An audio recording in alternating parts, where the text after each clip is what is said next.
Good morning, everybody. Welcome to Millennials Hangout. Today, we will be discussing on investment opportunities in real estate. So last month, we discussed on investment opportunities for millennials, and today we're going to continue on that same topic. We have wonderful speakers here to give us a broad knowledge on the topic. So Mr. Onu Uche from is going to be representing Grace Ofure from Lifecard International. And then we have Mrs. Ayoride Muturayo. She's the Deputy Manager of Business Growth Drug Real Estate Limited. And we also have Amaka Ukuta, an associate of AO2 Law. Thank you so much for joining us. Thank you, Ms. Ayoride. Thank you, Onu Uche. Thank you, Amaka. So this morning we're just going to our speakers are just going to talk about the topic. They're going to give us insight on the discussion, and they're going to tell us the products their companies offer. And they're just going to generally give us insight on what the investment in real estate is. I'm sure like a lot of us, we know real estate, building house and all of that, but like we're going to all learn what investment opportunities really lies in the real estate sector. Mr. Yorinde, please can you do us the honor of starting and just taking us through the topic at hand? Thank you, Ma. Okay, hi, good morning, everyone, and thank you for having me. My name is Muturayo Ayorinde, and I'm the Deputy General Manager at Dradrock Real Estate Limited. The topic is very interesting. I have a background in real estate management, and this has always been a career path for me, And I think for millennials, according to Business Day, millennials in Nigeria, we are about 87 million people, which basically consists of 30% of the whole population of Nigeria. And it's interesting to also know that 55% of these millennials are interested in real estate. So real estate has edge over inflation right now. And for Dradrock Real Estate Limited, we're about 5 years into the real estate business. However, the management team has over a decade experience in real estate investments, working with other reputable real estate companies, both locally and internationally. So for our company, we are driven by our customers and our people. And we recently celebrated our 5 years in the business. And we've delivered over 50 plots of landed properties at strategic locations. We have over 40 units of different typologies also delivered in the past few months, ranging from a 1-bedroom to 2 bedrooms, a terrace duplex, and semi-detached as well. So we have our head office located in Lagos here, and we have a branch office in Abuja as well. Real estate investment is it's very, very key for millennials right now, because it gives you an opportunity to diversify your investments aside from other investments like the money market, stock, and all of that. You can be sure of real estate because it helps you to build it helps you to build your investment portfolio, and it's an investment you can always rely on.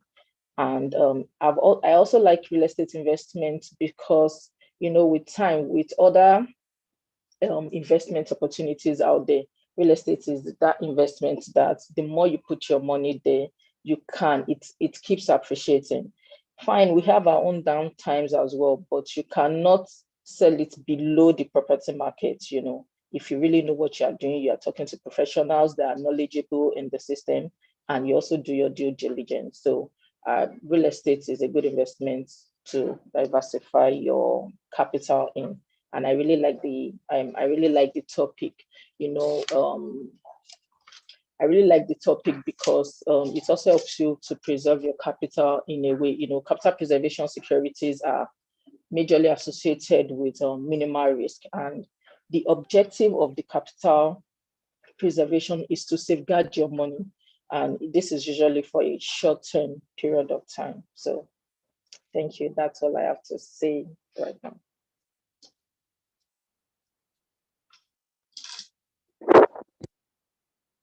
Thank you so much. Thank you so much. That was really nice. Amaka, welcome. Please, can you just go over what real estate opportunities are? Okay. Thank you, Eniola. Welcome again, everyone. I think this is an amazing program because as millennials, people are always looking for ways to diversify their funds. Real estate is known as a very lucrative investment business. So it's important that we understand both the investment sector and then the legal aspect of real estate. So I'm a lawyer. I work with AO2 Law real estate field. So it's safe to say I have worked on a couple real estate projects, and I'm here to just give like a background and understanding as to the legal framework for real estate investments in Nigeria. I think everyone knows what real estate is. It has to do with land, buildings, natural resources, minerals on the land and around the land. And the estate in the real is the land, is your interest in that land, right? Then what's the concept of real estate investments? Involves the purchase, management, sale, rental of real estate for profit. The only reason I don't think anybody goes into investments if they want to make a loss. So the point of real estate investments is to make profits. You need to sell, buy, for lease, for whatever purpose, for the main purpose of making profits. So it's a financial strategy to make more money. You can use it for, business investments, or some people even go into real estate investments for the purpose of acquiring homes. Not everybody wants to keep paying rent to someone. Some people want to be homeowners, property owners. And how do you do that? You go into investment. We have different developers that give you opportunities to pay in bids, so you can acquire and actually own property, right? So there are factors you have to also consider before you now delve into purchasing or investments in general, real estate in general. So I'll touch on, let's say, 4 things. First thing is the laws governing real estate, which is my field as a lawyer. You have to look at the legal framework of real estate investments. Just before I go on, if I'm a bit too fast or there's something you want me to repeat, please let me know. I tend to talk a bit fast sometimes. So please, I want this to be as interesting and understanding as possible. I don't want to rush. So just feel free to draw me back. Thank you. So legal aspect. You have to think about the laws governing real estate. And then what follows is the process for acquiring this real estate. If you have foreign partners or you have a foreigner who is your friend, or if a foreigner on this platform, what's the foreign investment framework in Nigeria? And do you have the capacity to invest in real estate? So starting with, why I'm actually here, which is the legal aspect, laws governing real estate in Nigeria. The Constitution already gives every single Nigerian citizen the right to own and acquire real estate in any part of the country. So I may be from XYZ states, I have the right to own property in ABC states. Doesn't matter that I'm from one state. I have the right, according to the Constitution of the Federal Republic of Nigeria, to own property in that state. Now, what comes into play? There are real estate laws of various states. We have the General Real Estate Law, which is the Land Use Act. That is the principal law enacted to regulate ownership of real estate in Nigeria. And by the provisions of this Land Use Act, the power to control, administer land within a geographical area in the state is vested in the governor of that state. So we don't go to the president, with our current president, Muhammad Buhari, for real estate transactions or occupancy matters or things like that. We go to the governor of each state. They give governor's consent. I'm sure it's a very popular phrase, governor's consent, which I would still speak on. So the Land Use Act states specifically that the governor of each state is vested with the power to administer and control land. This same governor can acquire land when it is, for instance, let me use Delta State. There's mineral or there's oil found somewhere, and then they need to drill, and it's on top of somebody's home. I mean, there's something called compensation in the Land Use Act. So laws are going to be looked at, ownership is going to be looked at. The governor of the state actually has the power to acquire that property, but it will be adequately compensated.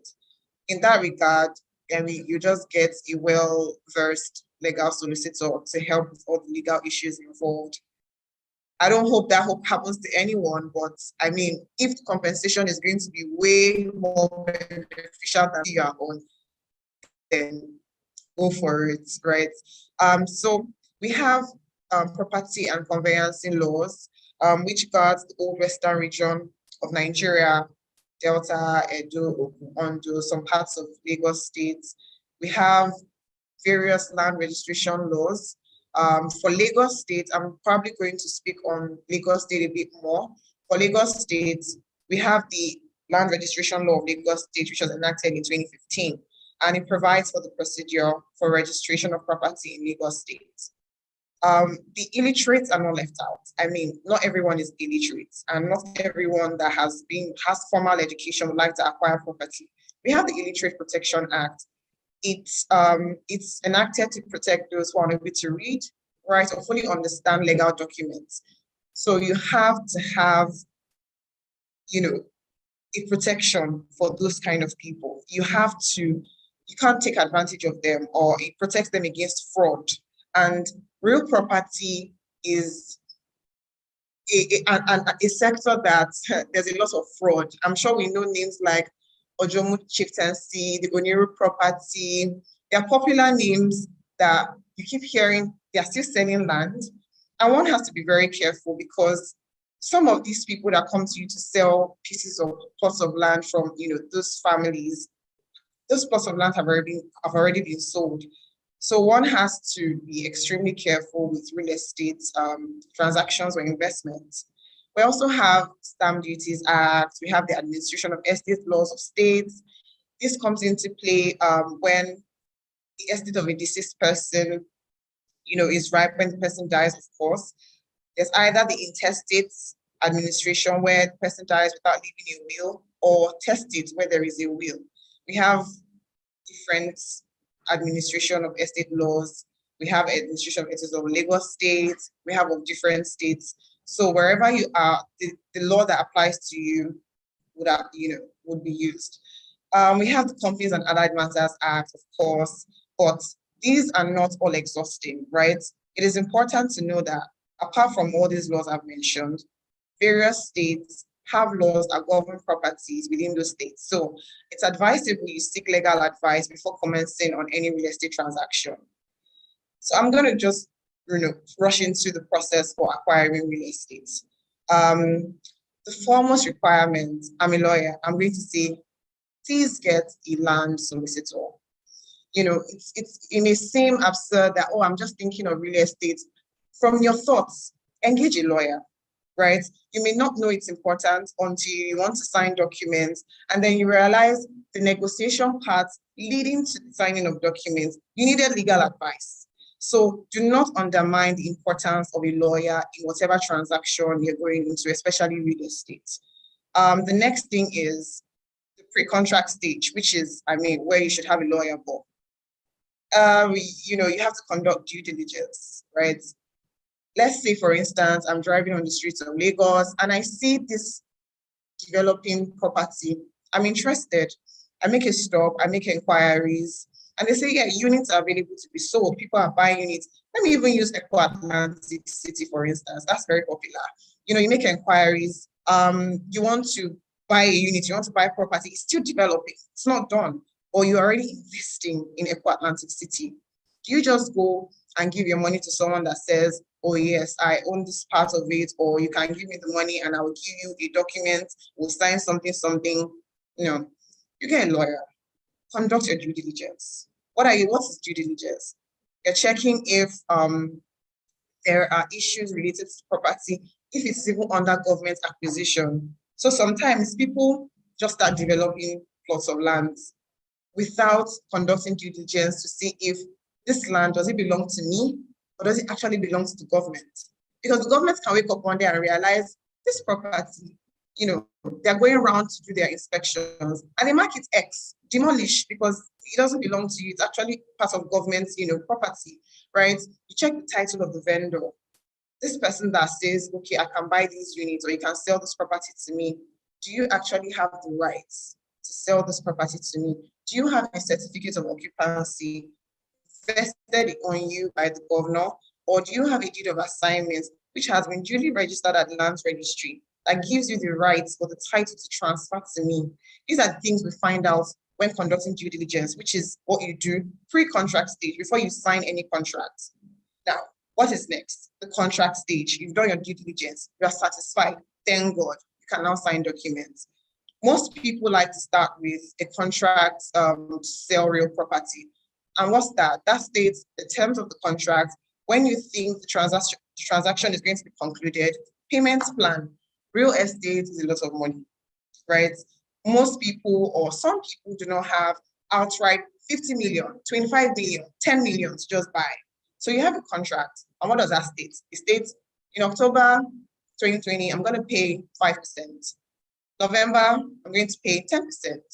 December, I'm going to pay this amount. And there's a payment plan. And once you sign that contract, you have to follow through with your payment plan. Else there'll be a breach of contract. And another reason why you need your lawyer, what are the terms in that contract? How are you protected? In a case where you finish making your payments and then the developers say, oh, I'm sorry, the unit you paid for has been given to somebody else because you didn't pay in November 2020, you missed one payment. What happens? What are you left with? What are your options? So you have to sit down properly and with your lawyer, of course, to see the terms that are going to protect you in case of default from the seller. After your contract is done and maybe all your payments are concluded, you go into acquiring a proper title to the property. What's a proper title? I've spoken on the certificate of occupancy, which is vested at first instance by the governor. We have a deed of assignment. Now, what's a deed of assignment? I'm a holder of a certificate of occupancy. I own this land. I want to sell this land to someone else. I can't give the person my certificate of occupancy. I mean, when transferring the property and documents, I will hand it over, but my name is on that certificate of occupancy. That person cannot obtain a certificate of occupancy. We will draft a document called deed of assignment. It could be a deed of lease, deed of sublease, deed of assignment, but it's a deed. It's a registrable document whereby I transfer my title and I describe how I obtain title to that land, which is by virtue of the certificate of occupancy, and I transfer that right to you for the remaining years I have on the property. Usually, certificate of occupancy is given for 99 years.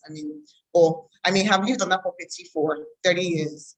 And then the residual number of years I'm transferring to you, right? So that's a deed and it's registrable.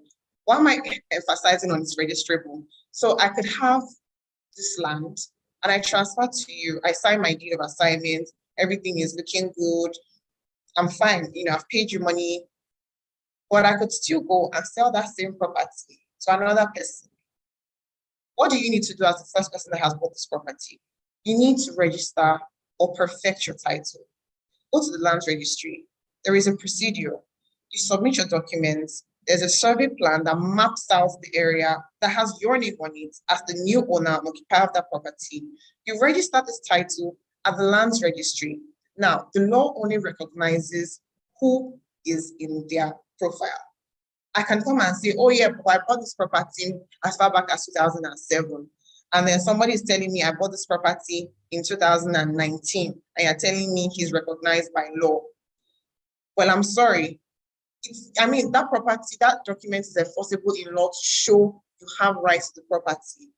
But according to the land documents and the lands registry, person from 2019 who registered his title has a superior title over you, and it's going to be such a case of land disputes, and nobody really wants to go into land disputes. So it's better to prevent than cure. Prevention is better than cure. That's like a well-known adage. So be proactive.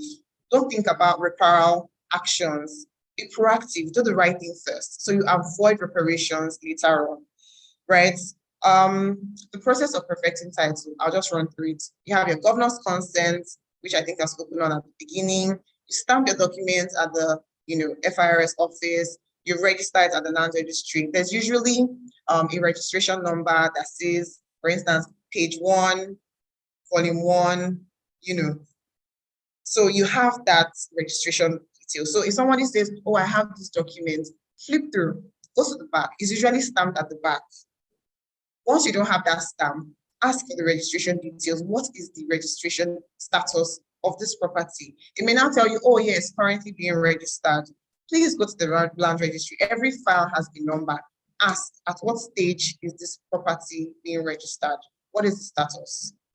It's very important. All these things may look like, oh, I don't need to do all these things right now. But, I had a client where they bought property and they wanted to sell. It was an investment. The price at which the property was sold had obviously, gone up, because that's investment. And they were ready to sell to make their profits. During the sale process, drafting of documents, we realized that the person who sold the property was not registered. There was something missing somewhere. So we started our due diligence. And then it happened that there was actually a land dispute over that property. Luckily for them, the land dispute went in favor of the seller. And now this land dispute came up at the time when the property was actually sold to them. So it's not like the land dispute came up after the land was sold to them.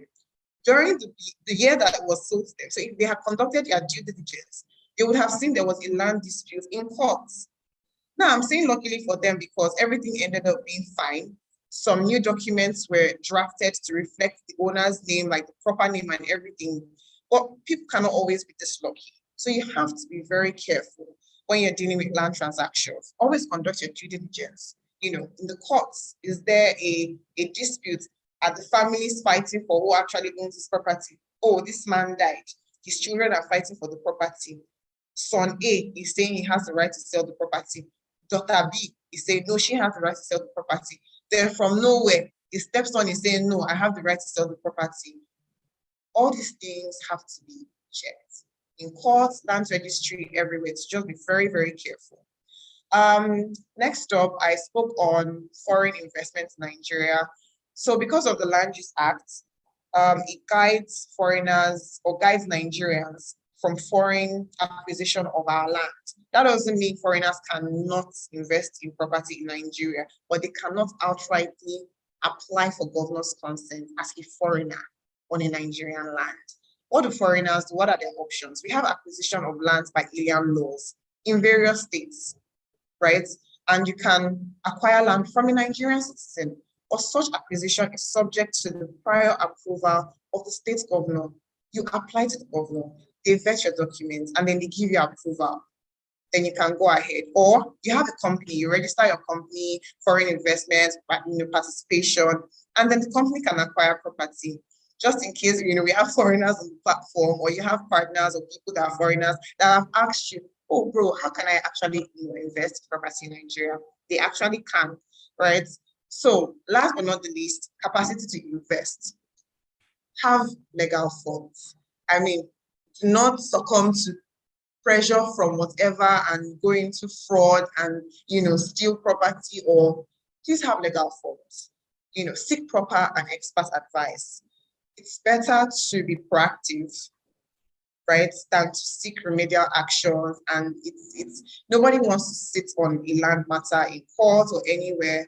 Please seek legal and expert advice. You may seem like you're spending money at the beginning, but you're saving a whole lot of money for what would have happened if things go wrong.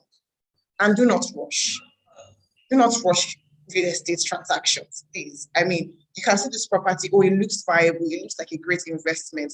You've spent your money already. Please seek legal advice. Take one step at a time. Do not rush. And I wish everyone the best of luck. This is just like a run through. And yeah, I'm still on the platform for further questions, if any, at the end. Thank you. Thank you so much, Amaka. That was very, very insightful. I learned a lot. I was able to write a couple of things down. So thank you for joining us, everybody. If you have questions, please write. You can send them through the chat box, or there'll be time for that we will allow for you to ask these questions. Ayobami Alo, thank you for joining us. So the topic at hand is investment opportunities in real estate, and Ayobami, we would like to know what your firm offers in real estate, and also what are the opportunities for millennials in real estate, and how secure is it? Just give us insight on what people don't know about real estate and all of that. Thank you, Ayobami. Okay. I hope everybody can hear me. Yeah. Good morning, everyone. Good morning. My name is Ayobami, and I'm the CEO of Illiterate Real Estate in Lagos. So when it comes to our industry, we have function in different capacities. For us, we operate at the middle class for now. So the prices for properties at the middle class is between 10 million to about 80, 90 million naira. Now, so for Illinois, we believe majorly in young people doing what so to speak, older people can do. So we believe that what the older generation can do, young people can start now. And that's the reason we target a lot of young people trying to invest. So let me run through some of our products. Then I will talk about how learners can get involved. So we have products at the end of town at Inepe that are very affordable. We also have in Lekki. We have across Lagos Ibadan corridor, Arepo. We have land, we have bungalows, we have terraces, and they have the range. They run in different price range.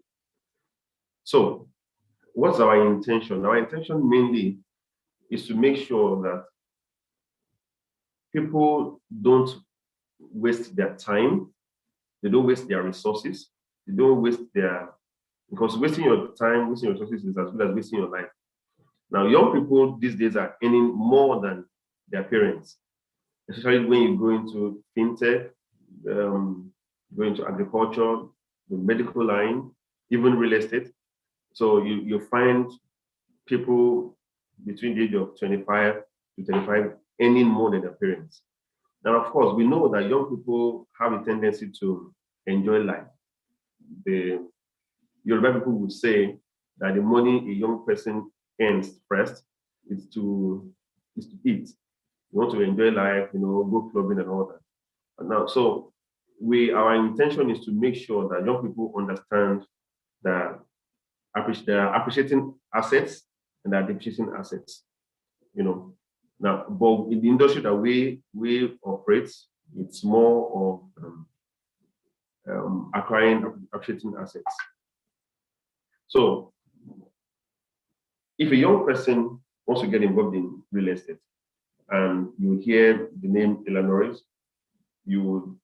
first thing to do is to ask, how can I buy properties? How can I invest in my future? Then we tell you,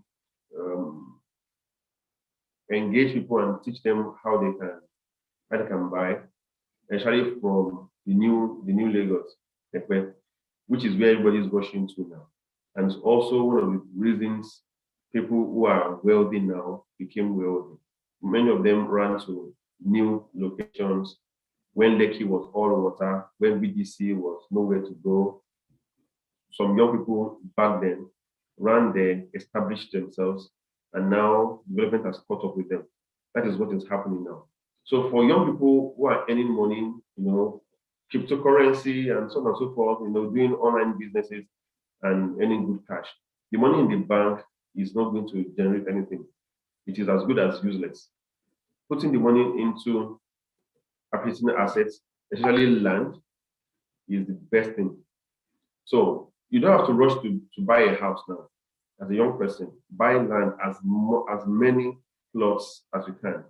There's nothing wrong with a young person having as much as 20 plots of land. It is your money. Now, what you buy today, you have to live for a while. So because there's age on the side of young people, they also need to exercise patience. Give your investment 5 years at least. Just take your mind away from it. While you're doing your work, your investment is growing. By the time you come back to it in 5 years, it is serious cash flow. So that is exactly what we do at Illinois, is trying to make sure that young people invest. Quite a number of older generation have their regrets, and for those who didn't invest when they're meant to invest. So for young people, if they don't want to experience the same thing, they have to get involved in real estate now, or anything that is appreciating in value.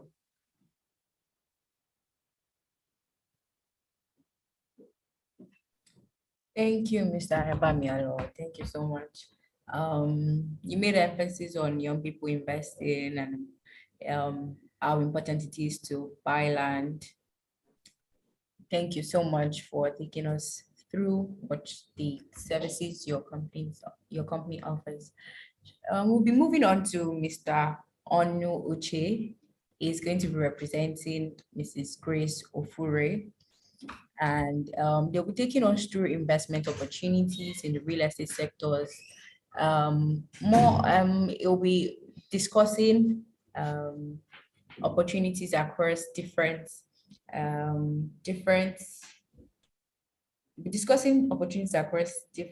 classes and basically give us information on what they have to offer. Mr. Uche, please, can you turn on your mic? All right. Good morning, everyone. Sorry to cut you short. Please, if you have questions, don't forget to send them into the chat box or raise your hands. Once it's done, we're going to be taking questions to all of us speakers, including Amaka, Mrs. Ayorinde, and anything you are not clear about on the topic at hand, please do well to write it in the chat box or raise your hands. So, Mr. Uche, you have the floor now. Thank you. All right, thank you, Inyola, for having me. Good morning, everyone. Okay, like Inyola already introduced me, my name is Onu Uche, the manager of Lifeguard International, and I'm going to be representing my MD, Mrs. Grace Ofure Bakumo, on this platform today. And also I'll be talking about the opportunities in real estate as concerns the young people. From what Mr. Ayobami just already said, that the young people have so much opportunity when it comes to real estate investment. And I will also say, yes, that is quite true. Lifeguard International as a company It's a fast-growing real estate company. We have about 4 years and a couple of months in the industry. We have already achieved a lot. We have already achieved over 60 units of apartments across Lagos Island and Lekki. And also we have a couple of land ranging from 300 square meters to 600 square meters in about 8 estates across Lagos State, Beju, Lekki Peninsula, and environment. So we have encountered a lot of clients in their different requests and demand. And I would say Lifeguard International is unique in our, we are so unique in our offers when it comes to offering investment opportunities in the real estate space to young people. We have a couple of offers, like when it comes to people that earn least monthly. We have a package called the co-investment platform, where we encourage young people, young individuals to come in and invest through themselves or with themselves. Like it's more of a crowdfunding kind of system, but it's not a crowdfunding kind of setup. You come in with a group of persons and you invest into a particular property as a group. At the end of time, you can resell. So in the real estate industry, we actually call that land banking system, where you buy land, you allow the land to appreciate over a period of time, and you resell that parcel of land. So basically, this setup is to encourage young individuals, young salary earners, and people that have a couple of money that are interested in real estate investment and don't have up to the amount of buying a particular plot of land for themselves alone. They can come together with other people that are interested as themselves and also invest in real estate. Also, my MD has done a lot of things in the industry by encouraging young people to come together to invest. Aside the co-investment platform, she already published a book, a manual that will guide young investors, young real estate investors through the process of investing in real estate over time. It's like it's like actually a manual, a hand-to-hand guide through real estate investment, right? This manual is going to be sold after this program. I'm going to tell you how to get the book or how you can actually contact us to get that manual. It's called Co-Investment and Unlocking Treasures in Hidden Places. So this book is really informed by my MD CEO, how she actually came into limelight, into the real estate sector by co-investing with her friends and thereafter selling the land, reinvesting and stepping up her game in the real estate space. And that is all it takes for you to actually invest in real estate. You just need that mindset of wealth. You just need to be comfortable in whatever you have and have that inspiration of growing, right? So if you have that mindset that, oh, beautiful, I'm not comfortable with this amount, with this level of life now, I want to see myself somewhere tomorrow, you need to start taking bold steps. You need to start thinking of how you can actually keep your wealth. And I assure you, I guarantee you 100%, real estate is a proven way of growing wealth over time. So if you buy your property today, you reinvest, and you keep on increasing your portfolio in real estate investment space, you are definitely going to be financially free sometime. So today, we are going to be talking about a whole lot, but I don't want to, first of all, give so much information on why young people should come into real estate industry. I think after this, I'm going to be sharing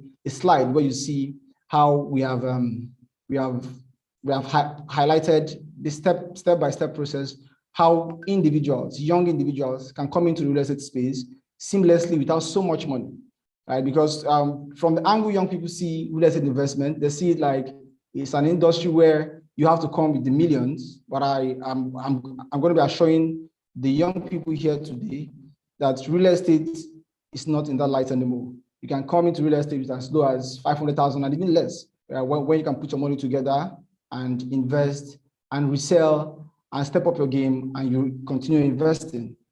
So Lifeguard International has a platform that also help young people understand what real estate is.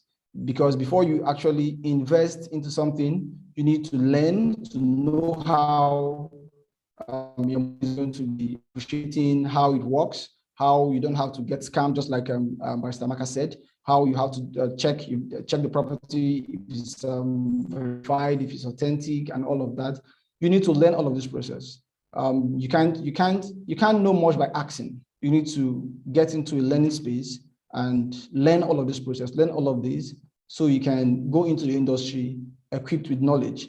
So Lifecard International has a learning platform called Lifecard University, where we have series of topics and courses circle around the industry on how you can invest, on how you can either invest as an individual, invest as a company, or start up a real estate company, or you can even learn how to do JV, how to do joint ventures. It's not enough you owning a piece of land, but you can go further to know what to do with that piece of land over the time. You know, a couple of persons will have land around, they don't have the money to develop it, and either they don't want to sell the land outrightly because they see potential in the land. So you can learn how to do joint ventures with other developers, people that have the land and want to develop, or people that have the money to develop but don't have the land. You can go into that kind of a business contract, and you make a couple of money from it by just having the capital to either develop or you have the land to yourself in the choice location. So joint venture is not all about, it's not only in developing properties. Joint venture cuts across everything, co-owning companies, co-developing estates, you know, and all of that. So we have gone past that stage of I want to develop, I want to own, I want to own, I want to own. We are now going into partnership, we are going into joint ventures, we are going into collaborations, business to business, not just B2C anymore. We are trying to see how we can link small cooperatives into owning real estate businesses, and how we can aid some of these businesses that have so much of cash flow coming in, but not as bulk as the real estate industry sometimes might require. They want to move that money into real estate, and they're trying to get a soft land where they don't have to be fully involved, where because they don't have all the skill, all the knowledge they want. We have that platform where you can come in, you partner with either the company or with other individuals, and you know what to do. And before you even do that, you need to learn. You need to learn. That's why we actually established that Lifecard University for young investor to actually come in and learn what real estate is all about. So Lifecard as a company has prospecting in partnership, and our properties are located in choice areas. The reason why we have these properties in choice areas is not because we didn't see properties elsewhere to buy. We actually got this property because if you buy properties in choice areas or locations that are strategic for investors, you actually present your investment for fast appreciation, which is key for every investor, right? Which is very important for every investor. So Lifecard has properties in Abuja GRA. We have properties in Lakwell Lakes. We have properties in the Beechwood Estate. We have property along the Lekki corridors like Bokije by the waterfront. Beautiful property, a perfect one with a good title, C of O. And also we have properties on the island, Osaka, London. We have properties at just beside LBS, Lagos Business School by Aja. We have all these properties, and they are going for a very wonderful rate. And we encourage investors, not end users, to actually key into this project to help them get out from this financial and this economic, how would I call it, swingling or whatever. We actually encourage investors to buy this property. And when they buy property, don't stay in your property. That is what my MD always encourage people. Buy a property, don't have intention of developing the property to stay in the property. She always liken it to the term that it's like you having a shop, a grocery shop. And from the grocery shop, that is where you feed from. That is where your family feeds from. That is where you give out to your friends. That is where you give out to your colleagues. You invite people to come there and have a feel of themselves. So that is what real estate investment is also like. If you, for instance, you develop a property and you want to stay in that property, you are automatically sitting on your capital.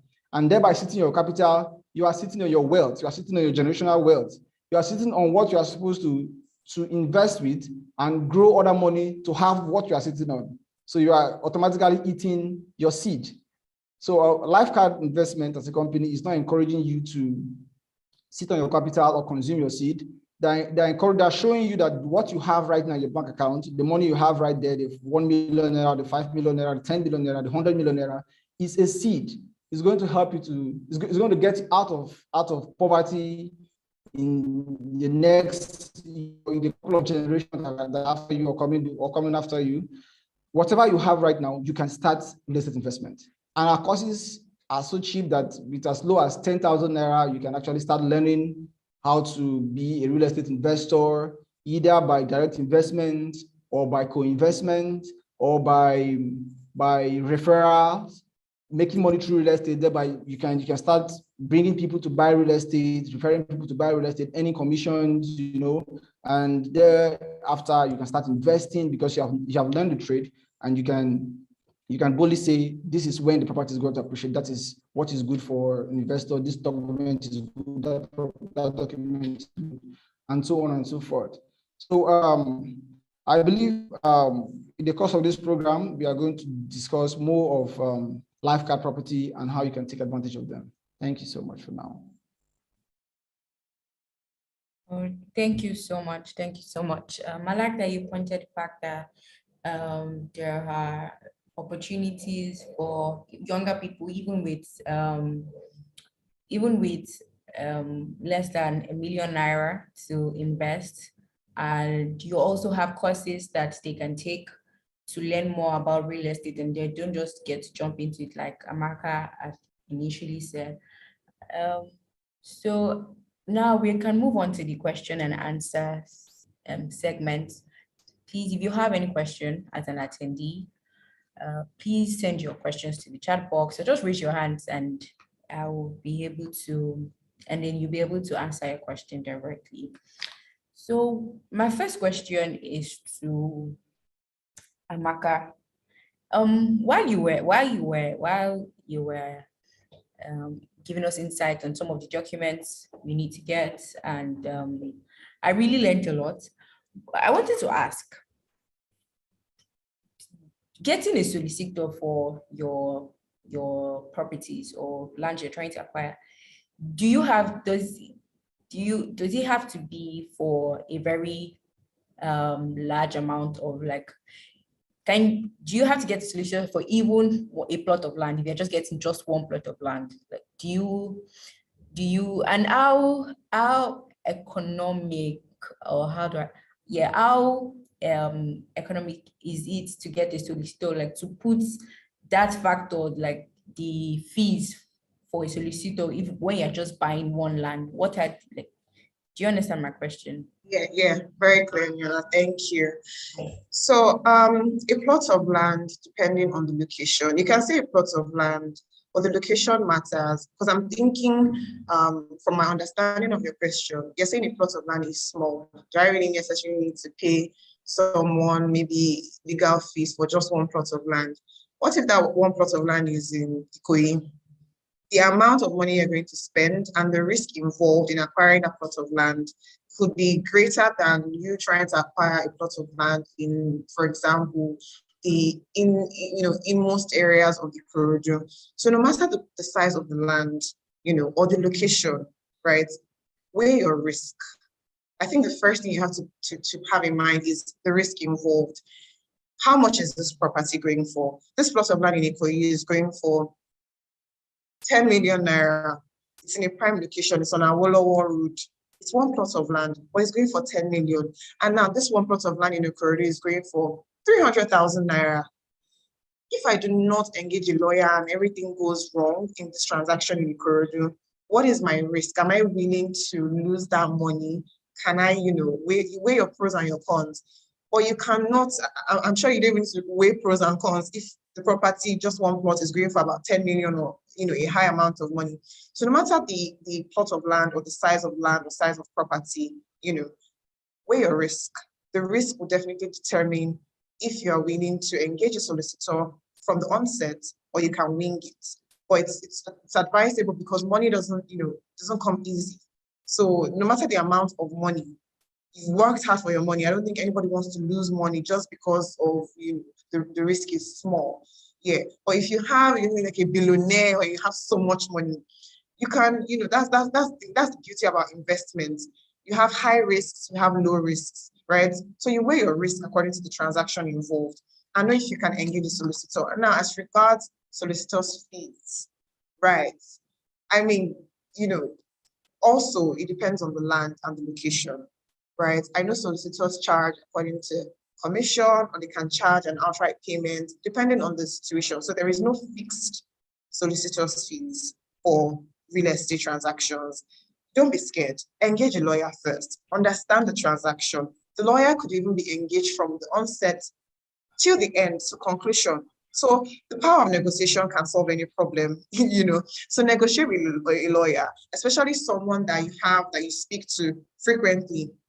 Could even do one-off, give you pre-legal advice, one-off. And yeah, I hope that answers, your question. Yes, it does. Another question I got is, you were talking about how a person owns the land for 99 years, and maybe along the line, person has used about 60 something years, and you acquire such land. Does it mean that you only have, if I acquire such land, or if the person acquires such land, you only have just 33 years left on that land that's how long you can be on that land, or that's how long you own that land? And how do you verify like how long the person has used on such land and how long you are going to use? How do you verify all of this people acquiring the land? Yeah. That's a good question. So the certificate of occupancy is really granted for a specified number of years. And I said 99 because that's the usual amount of years, because that's a long time. If you've lived for 99 years, then you've lived a long life. And most times people acquire land as adults. I mean, so babies are born and they're given land immediately by their parents, right? So they have 99 years on that land. Now, if they sell that property, you've transferred, you're transferring a residual number of years on that land. How do you verify all of this? By going to the land registry, again, to make your inquiries. You check the land documents. What are documents in the land registry? Who owns this land? What's the title? How many number of years? And you have processes for renewing usage of land. I mean, it doesn't mean government come and take away your land just like that. I mean, no. So you go to the land registry, engage your lawyer. Once you have your documents, they know the next steps. They advise you on the next steps to take.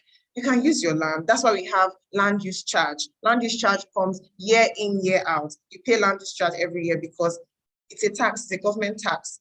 How do you verify that? They are proactive by coming to you. You on your own part, be proactive by going to the land registry to check the title of your documents, the validity of the title and the number of years. So you know the next steps to take as advised by a lawyer or the land officers to renew a number of years.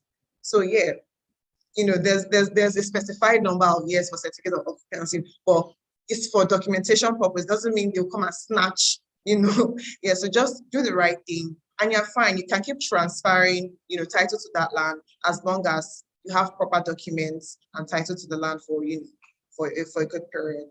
Thank you so much. The last question. Someone, Olukunsho Adebowale is asking, what would be your advice to any person who wants to buy a property without a perfected title?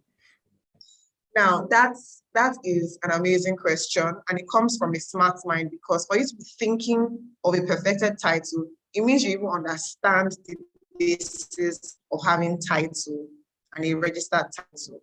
I know during my presentation, I spoke about the popular lands in Lagos. The Onyor family, they have lots of land. Ojomo family, they have lots of land. So it may seem very normal for someone to say, oh, I'm an agent, and these are the documents. I can sell this land to you. These are the documents. You see a document, you see names, and it looks right. But is it perfected?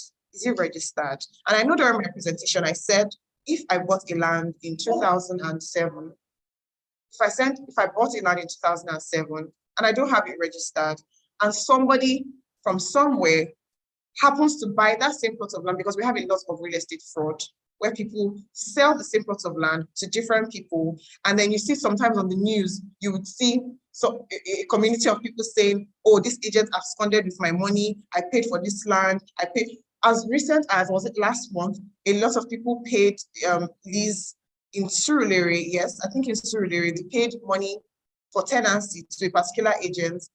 And everybody came to say, oh, I actually paid this agent for this same house. What is going on? It applies in sale as well. So when you are buying land, and that is where due diligence and engaging a legal land solicitor comes into play, your due diligence will check and confirm if this person that is selling land to you has registered that title.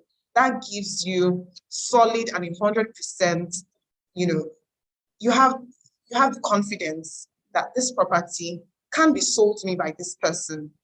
Sometimes the process of perfection is a bit rigorous, and the person selling to you may be in the process of perfecting their title. That's when the contract of sale comes into play. You state it specifically that this title is currently being registered at the lands registry. It is at this stage. And you have your terms to say, if at all there is any third party claim over this title, you'll give me back my money with blah, blah, blah, blah, blah, whatever terms you want to add. You can say you can pay me 100 million for damages or whatever terms you and the seller agree to. So it's very risky to buy property that has not been perfected, but you don't have to wait for the perfection to be finished or concluded before you go into the contract. That's why you have your contract of sale to guide you and the terms involved, which still boils down to please engage a lawyer that understands these terms and can advise you properly. I hope that answers Olufunso's question. Oh, thank you. Yes, thank you so much. Thank you, Amaka. Thank you so much for joining us. Thank you. We really appreciate so much. So we have other questions. Please, if you would like to answer your questions, like ask your questions yourself, you can raise your hand. You can just raise your hand to ask your question. I saw Musa Obed put his hand up. Or in the chat box, we have some other questions. This will be going to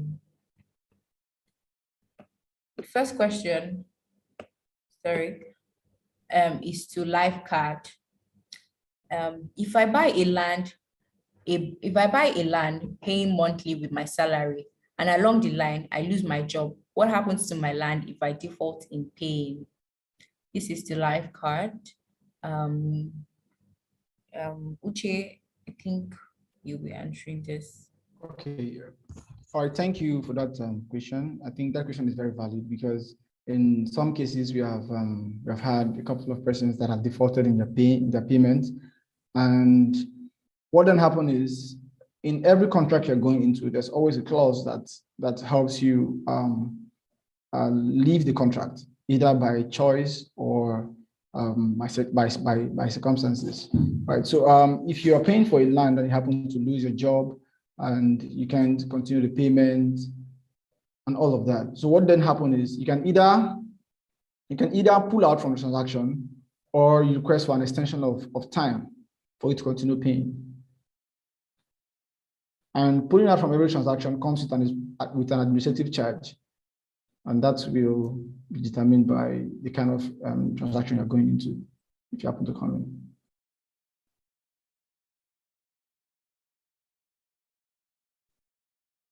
Thank you so much, Uche. So the other question is, what will be your brother? How much does the Lifecard University cost, and how do I get access to it? So this question, you mentioned that you have a course you offer first before acquiring the land, so that people will know what they are going into. So someone is asking, how much would this cost and how do they get access to it? Okay, for you to sign into for you to sign up into the Lifecard University, visit the Lifecard University website, www.lifecarduniversity.com, lifecarduniversity.com. You're going to see the step-by-step process on how you can enroll and start learning on the platform. It's self-paced course, actually. Self-paced course, you learn on your time. So just log on to www.lifeguarduniversity.com.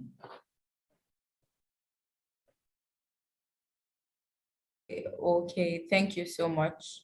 Thank you. All right. Thank you so much. Musa Obed, I'll let you speak now to ask a question.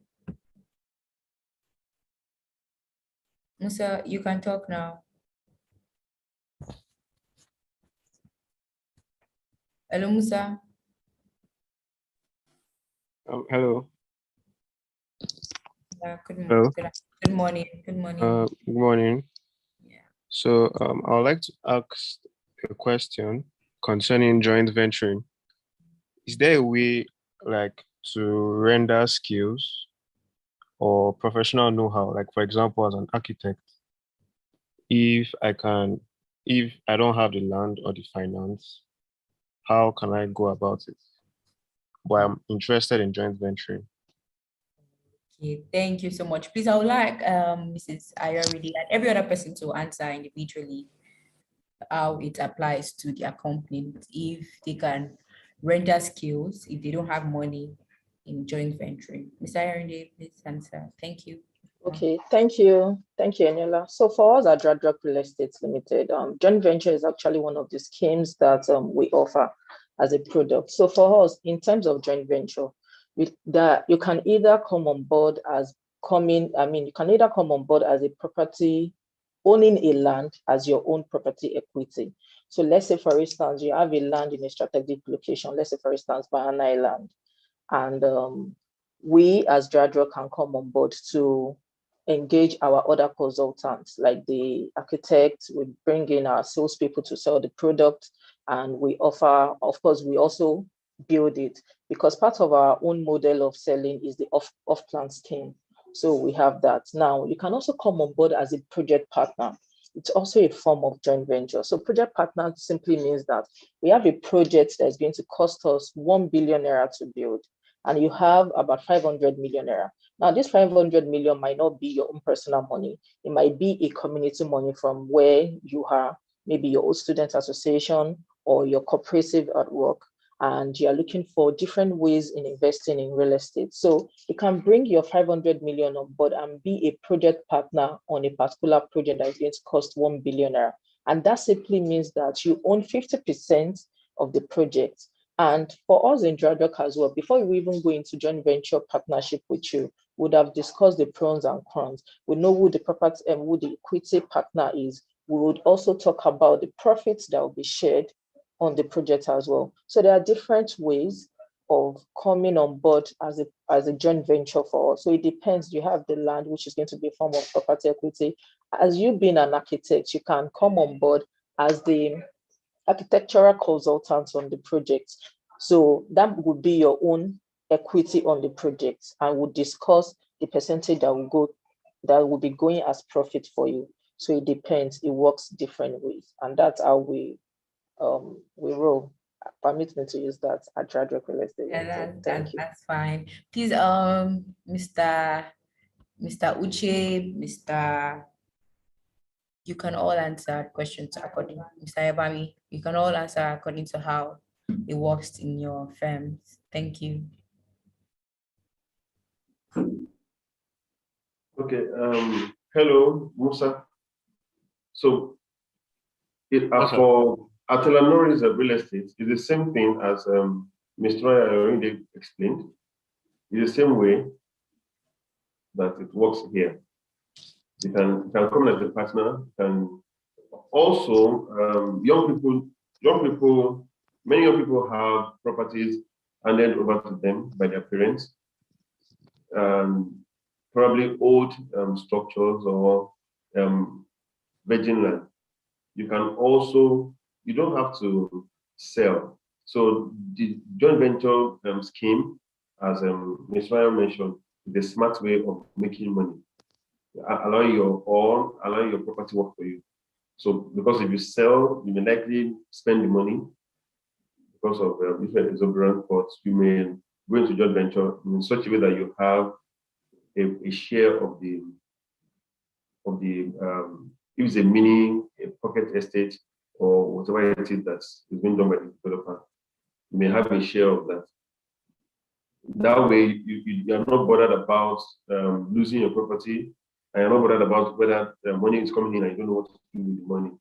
You already have a share there. So, for example, if you have certain number of square meter land, and the developer is building 20 units, and what comes to you, it's 3 units or 4 units.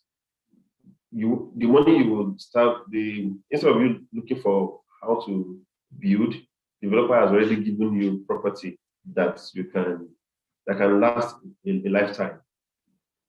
So these are ways young people can come in. And as professionals, real estate has a whole lot of people are into real estate. We have property lawyers, we have surveyors, we have architects, we have builders, we have engineers, we have salespeople. So everybody has a part of the industry. We have people who sell strictly building materials. We are all in real estate. So there are many smart ways of coming into real estate and enjoying the industry.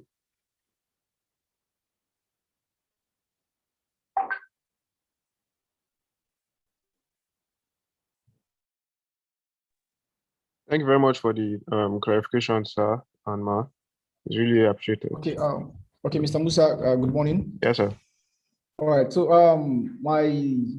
from getting your question and reading what you wrote in the question in the chat box, I will say your question will be rather that you don't have a land, you never have the finance to sponsor a project, but you want to be part of a joint venture. Exactly, sir.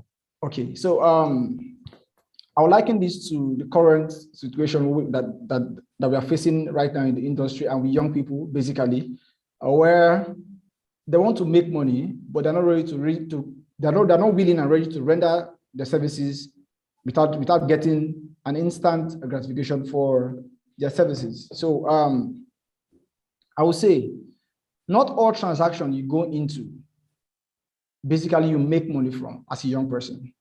Some transactions you go into is to build relationship with those people, the major players in that particular transaction. They are there to guide you. They are there to teach you what the industry is all about. So some transaction you go in as assisting the process to see this work in your belly before. So like you are, I believe you are an architect.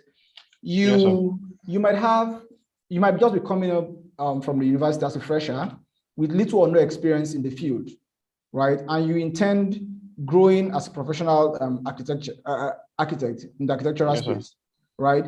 So and you see a project where they are looking for a support staff in the architectural space.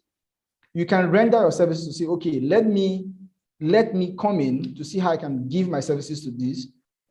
Okay. Most times, payment is not in cash always. Yes, you are giving your services and you happen to perform well in that regard. That same person might call you for a bigger project sometime. That is how you're going to get your pay in some cases. And also, in this side of the world, I believe not this side of the world, in a culture of our young people nowadays, we don't actually want to save. We don't want to save. We don't want to start ending.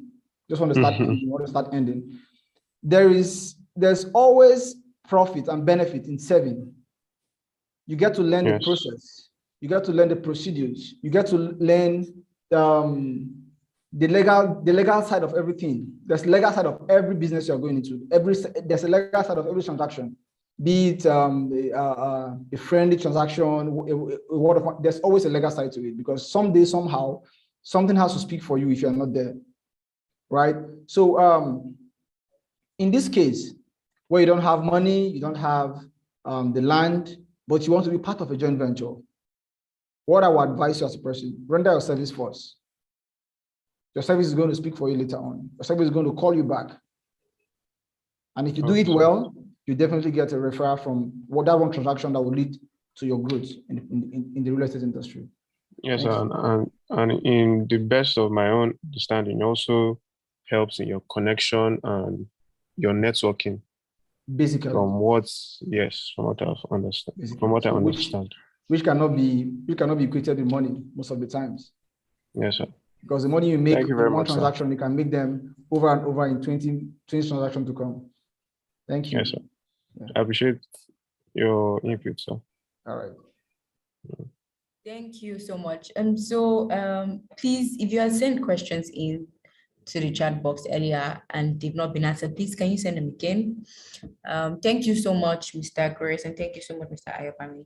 So from Okoro Maduka, he's saying, I've been listening to the program and I've not heard any of the discussants saying how they invest in areas like Umuahia, Okwigwe, Ikotekpene, Port Harcourt, Oka, Asaba, Ueli, Sapele, a lot of other places, Haba, Calabar. So my question is, to the real estate gurus in the house, does it mean such areas don't need housing development? Or why concentrate in Lagos, Mowe, and partially Ibadan, or in some cases, Abuja? Plans should be out in places to develop the areas mentioned above for people that have interest to relocate to such areas, as not all people love to stay in Lagos and people are growing old. So Lagos is not the best place to stay due to the noise level over there.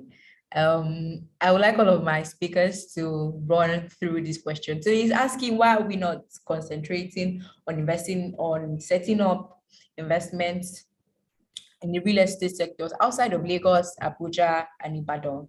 Is it that people are not interested in all of these areas? And he's even pointing out that people are interested in settling down at an old age over there. So what are the reasons why real estate opportunities are not mentioned and not growing over there? Thank you, Mrs. Okay. Ayoba. Mrs. Are you still on call? Okay, anybody can go first. Okay. This question is very interesting because what we are discussing here is investment, and the purpose of investment is actually returns, the ROI, what you get back, right? So with this kind of question, I think we should look at it from this angle. Like I said, making reference to my MD, and I think this is captured in her book she wrote, the co-investment and unlocking treasures in hidden places, which I will recommend for every startup investor to get. And before the end of the program, I'm actually going to tell you how to get the book so you understand what investment is really is. Investment, as the word says, is where you put in your money to get back something. If you take this your money, this is your 1 million naira, this is your 500,000, and take it to your village to buy a parcel of land of, let's say, 800,000 or 500,000, and you start a project there, and the house is in the village, there's nobody in the house there in the village, your siblings are all out in the urban areas, and the house is right there, sitting in dust, right? And you intend to grow rich, and your mindset, you're seeing yourself as an investor, and the house is there sitting in the dust. This will also be likened to the story I gave initially on how my MD will term this kind of investment, like a grocery shop, where you open a shop and you eat from that shop. Your whole money is in that shop. You are not selling anything from the shop. You're not restocking the shop. It's just there. You are eating from it every day. You are staying and you're living in that shop. Your family members are living and eating from the shop. So your investment is dormant. You're not making money from it. I'm not.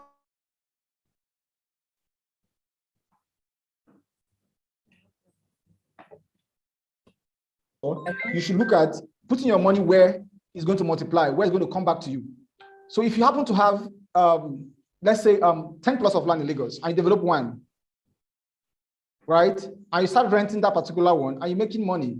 Let's say you are making 1.5 million naira per year from the house you develop it. You bought the land for, let's say, 5 million, and you build the house, let's say 7 million or 8 million, right? So you have this,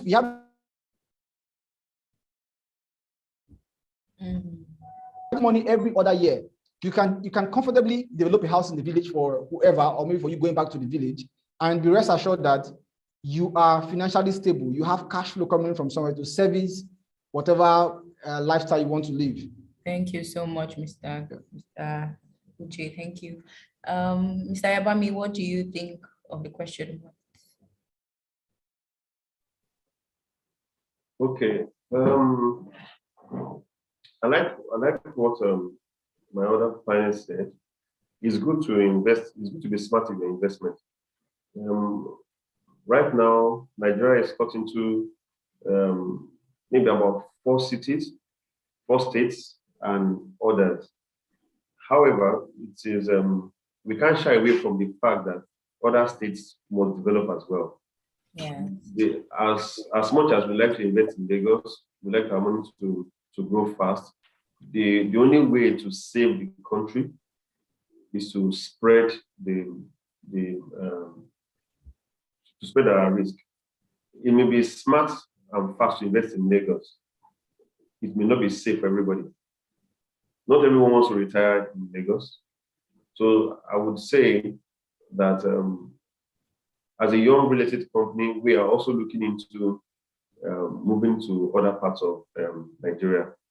The East in particular, Ibadan, Abuja, and some other parts, as long as they are safe, as long as it is safe for the developer and safe for the investor. So it's good. To get to a point, not all of us will like the traffic in Lagos. Not all of us will like the noise. Some people want to, even those who have traveled or are traveling now, want to come back to a serene environment. And Lagos will not always give us that. But the smart way may be to invest now in Lagos, wait for about 2 or 3 years, cash out your money and take it to those places. So the money is multiplied and you can buy more. So the money you will spend in buying 1 or 2 plots in Lagos may give you an acre or more in other parts of Nigeria, especially the East. So the eastern part of the country needs to be taken care of as well. And we are looking into that. Thank you so much, Mr. Ayabami. Ms. Ayerinde.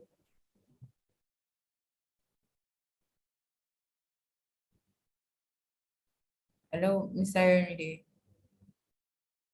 Okay, think she... Hello, sorry. I didn't hear the question because I had issues with my internet.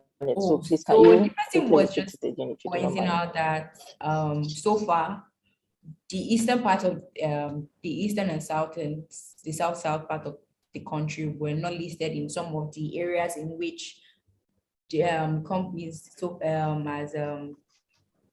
they are not listed in the places where companies are developing properties for investment right now. So why are we leaving all of this part of the countries out from real estate opportunities, real estate investment? It's just especially because people want to now they don't want to settle in Lagos when they are old. They want to go back to their states, their villages to settle there. So why are there no real estate opportunities in these areas?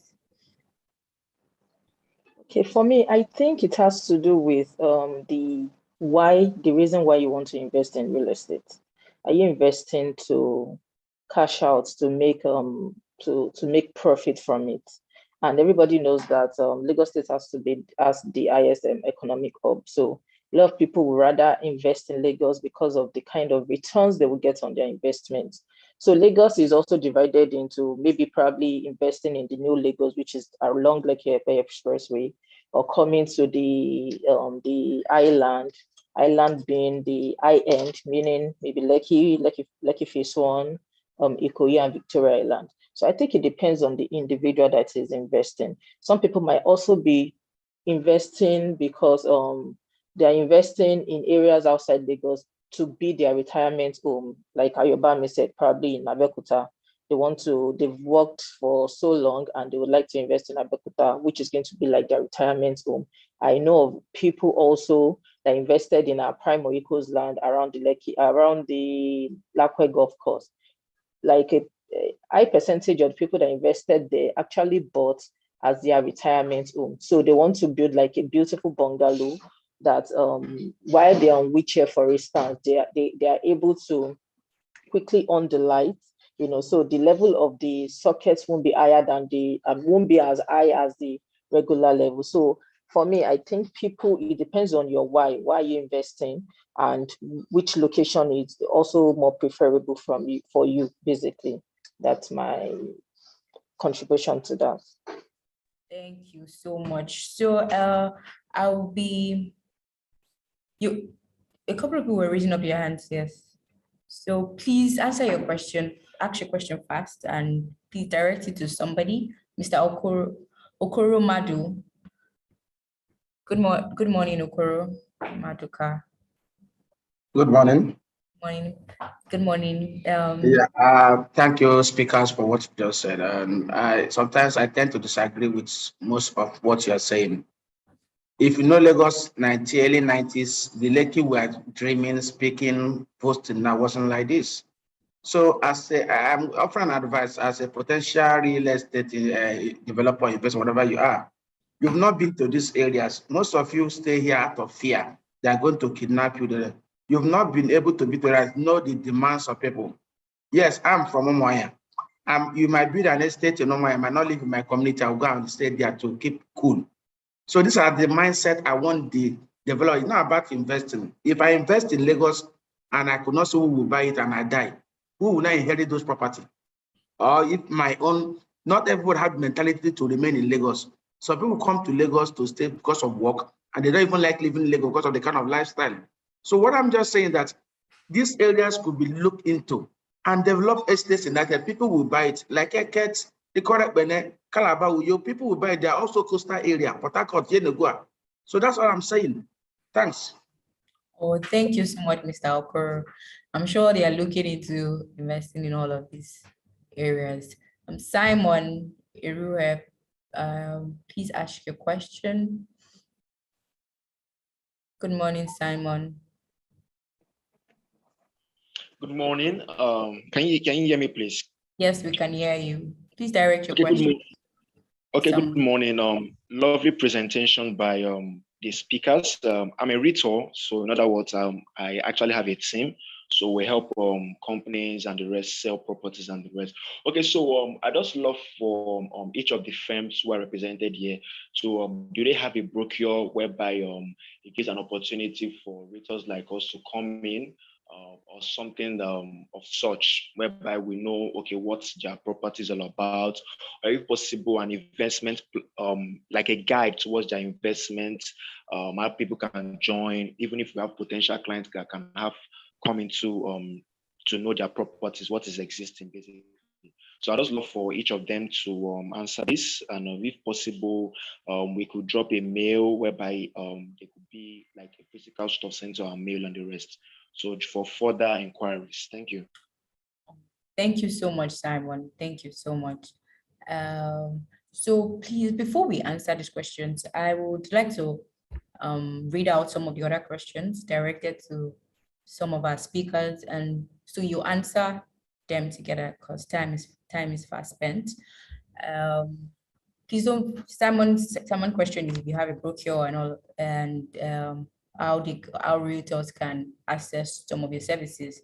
So somebody else here is asking a question. This is person's anonymous. This is to Mrs. Musunrayo. She said, what are the factors to consider when investing, and what investment approach has worked for you in real estate, I guess?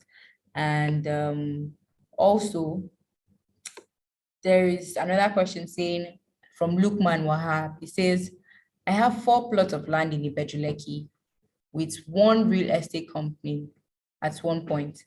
I need to raise some funds, and I contacted the company to help me sell one, but up till now, they told me it is not possible. I have to look for buyer myself. How are your companies different? Lifecard and Elanoris. I've seen a similar question to previously when you're saying if you previously purchased lands from companies and you no longer, or you were interested in selling them, do you help in selling this land, or do they have to look for buyers themselves? So Ms. Mutunrayo, you have 3 questions to answer. And so you'll come last, so you'll be able to answer them. But Mr. Uche and Mr. Ayobami, Mr. Ayobami, you can go first. Thank you. Okay. Am I going first or Ayobami? No, Mr. Ayobami, you have 3 questions, so you take a lot of time. Thank you. Okay, so you bought 4 plots from the company and you wanted them to sell one for you. You had to sell the land yourself. I think it's safe and it's smarter to sell the land yourself. It's yours. So it is your property, not the company's property. And allowing someone to sell your land for you may not be as good as you selling it yourself. Now you have the chance to sell at whatever price. So I can buy land at 500,000 naira and sell it at 5 million naira the following year. It's my land. Nobody's going to query me for that. I'm making my money myself. So I think everybody should come into this investment with the notion that I have the right over my land. It is even good to be able to sell your land yourself. Not that the company is saying, oh, you can't sell, or maybe you've not been allocated and you feel you've been duped or scammed. So it's not bad anyway. I know it is normal for us to make many promises when we are selling this investment, land and houses to people. It is normal. We are doing our job.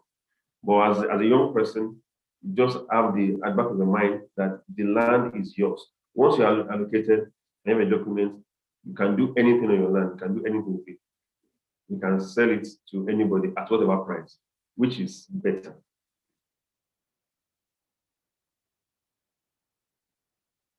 Thank you. But Simon's question too is yet to be answered. He said, do you have brochures or plans for yes, we do. Simon should send an email to enquiry@delanoris.com. I will type it out so you will see it. Okay, please, you will type it into the. No. Okay, you should type it, then maybe I will just send you a response. Are you saying you should type it email? Enquiries. No, you should send an email to enquiry@delanoris.com. Enquiry singular is why, enquiry@delanoris.com. Okay, thank you. Mr. Uche, over to you. Okay, thank you so much. Simon, yeah, we actually have packages for realtors coming in to market our product. You can as well send email to lifecardcompany@gmail.com, or you send to me directly at uche@lifecardcompany.com. So either of those will work. So you can reach out to us, visit our website, lifecardcompany.com. You're going to see much details there. You can contact or reach out to somebody, and always there's somebody ready to talk to you. Thank you. The other question on lands, do you, if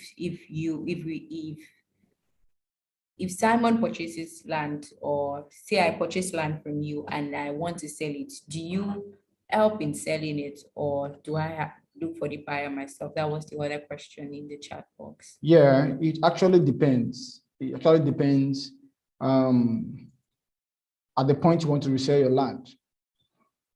So we have a couple of estates now that we are still selling, and you happen to buy a plot of land or a couple of plots of land from us, and you want to resell those plots of land while we are still selling, and you want us to help you sell it.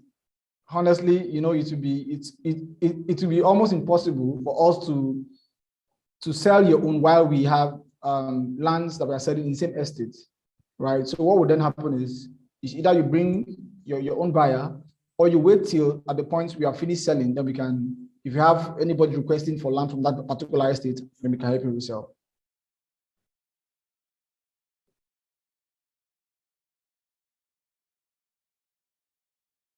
I think you are muted. Okay, thank you so much, Uche. Thank you. Ms. Ayorinde, so you have 3 questions to answer. That is the land, if you help in selling land, if you also have brokers, or how can realtors be a part of your investment plans. And thirdly, somebody on the Rich Pascal reaching out is asking, what are the factors to consider when investing in real estate, and what investment approach has worked for you? Thank you so much, Mrs. Irene. Okay, thank you. Thank you so much. So we help in helping people to sell their land. So for instance, if you buy a land from us and you want to dispose of it, like Ayobami said, it's even advisable to dispose it yourself because you are selling it at the current market value. So our company can decide to also buy it from you and add it to our own assets. Then later, in a few years' time, we can resell. That simply means that we are making more money than you, but we can help you sell. We can put it in the market for you, but it's advisable you sell it yourself. You can get more money. And like I said, you can sell at the current market value. And yes, we like to partner with people. It's another of our scheme. We like to leverage on your contact. So you can directly send me an email. I'll also drop my email as well, ayorinde.moturayo@dradrockng.com. And we share a product paper with you. We invite you for our seminars and training regards our partners. We have other partners too that help us sell because we believe in leveraging on your own personal network as well. Yes. And regarding the question, the factors to consider when investing, the first one for me would be, why do you want to go into, what's your purpose of investing in real estate? And if you're able to answer these questions within you, it will also guide you for the rest of your life. So why do you want to invest? Is it for your personal use? Are you investing on a long term or a short term? So you really need to be convinced within you your purpose of investment. The second one, which also Barrister Amaka has also really talked about so much, it's the working with a professional. I think it's very, in fact, I know it's very, very important for you to work with a professional. They're able to guide you. I can remember one of our customers that she came to us and she told us that, okay, I want to sell off a property to invest. So now they have a property at Victoria Garden City. The children are old, some of them are abroad, and the man wants to go back to the village. They have a very big house in the village, and they thought that, okay, what's the essence? This property is just lying and it's not even generating any money. The building on it is old, so majorly we are selling the value of the land, and we're able to advise them, okay, this is what you want. This you are retired now, and you want your real estate investment to keep generating money for you. And we are able to properly advise them on, okay, as we sell off this landed property for you, we invest it in like 3 of our investment opportunities. And I can tell you for free that till now, the money they get from all those investments that we advised them in doing is what is generating funds for them. Even if it's as little as paying for diesel right now, at least an income is coming from it. So you need to know your why of going into the investment. You need to work with a professional to properly advise you. And the third one is the location you are looking at. Do you want a location that has proximity to some top places like cinema, like the market, schools, and all of that? You need to put all those things into consideration. And you also need to, in terms of location as well, you need to look at the area. So as a young investor, as a millennial, are you looking for a place that's reached its premium or its peak? Are you looking at investing in Lekki Phase 1 where you can get a piece of Lekki Phase 1, So in terms of, and for us in Dradrock, what we do is we help you to build your property portfolio. You can either sit with us and tell us that, for instance, Mutra, I have 50 million naira, and I would like to spread my investments in different places. I can easily advise you to, okay, let 20 million naira go into a 1-bedroom apartment of our Pacific Manor that we are selling at Haja. It's not far from the Lagos Business School. Use it on shortlets and you get XYZ returns on it. And the 30 million, let's say another percentage go into a landed property that is coming up in Epe, or a landed property that is coming up in Abuja, for instance. And the last percentage, okay, put this into an investment scheme I will be speaking about very soon, so we can properly help you plan. We can help you plan. We can properly help you plan on how to invest your money. Then the fourth one I'll be talking about, factors to consider in investing, will be, I tagged it indirect investment in real estate. So there are some people that probably they've got their hands burnt before and they don't want any long-term investment at all. We have a scheme that we call buyback. Buyback simply means that you can invest as low as 3 million or even 2 million naira. So with your 2 million naira, you can do a buyback scheme where you buy a property worth that amount. It might be in square meters, over 12 months with our agreed returns on investment.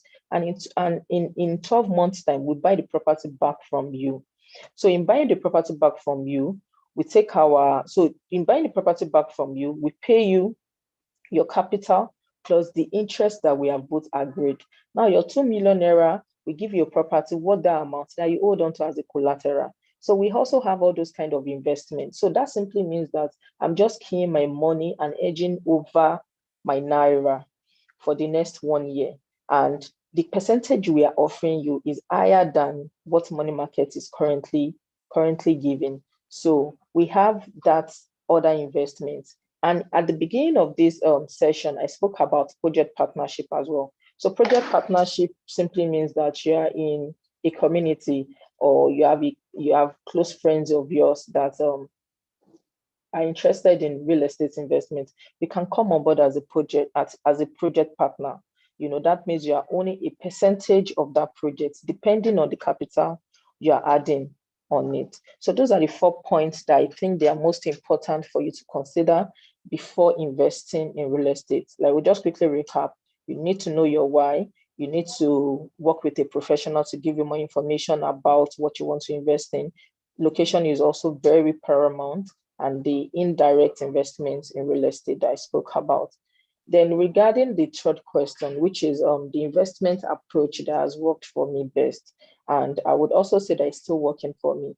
I have just 2 of it. The first one will be investing in an off-plan project.